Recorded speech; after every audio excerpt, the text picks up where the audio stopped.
decided to make a trip to St. John's for Easter to spend with our family. We were all in the kitchen. Everybody was so excited to be together for Easter. Kids were all running around and playing.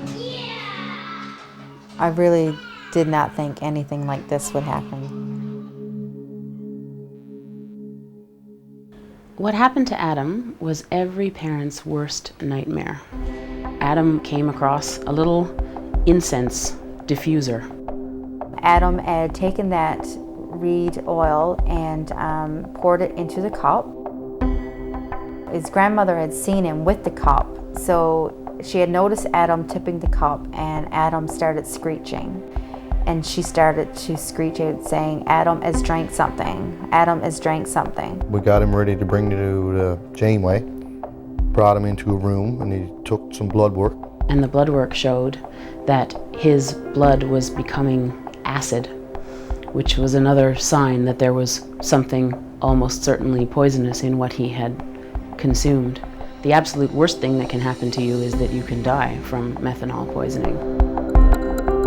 It was very frightening at the moment to be told that I didn't know if my son was going to live or die. So then they brought over a dialysis machine from the Health Science, and we met a Dr. Schick. He's a kidney specialist at the Health Science, and he'd done hundreds, if not thousands, of dialysis before. And I said, "What would you do if it was your son?" He said, "If it was my son, I would do it." And I said, "Well, I'll go right ahead and do it." Dialysis in a very small child is a pretty complicated process. It involves having very large catheters in large veins in the body. In Adam's case, there was one at the top of each of his legs going into the largest veins in his body. And you need one for the blood to come out to the dialysis machine, and then another one for the clean blood to go back in. And in order to be able to do that safely in a toddler, we had to put him to sleep. Just the waiting game was all. And a minute seemed like hours. I just tried to think, no, there's no way that God is going to take Adam.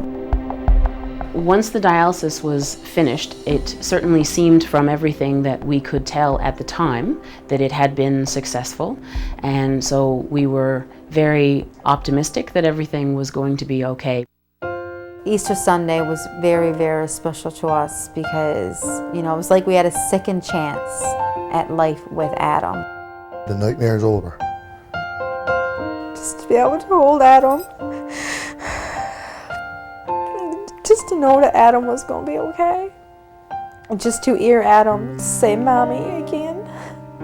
Because I was just so afraid that I wasn't going to hear him speak again. I feel that the treatment from the nurses, doctors, all staff was terrific.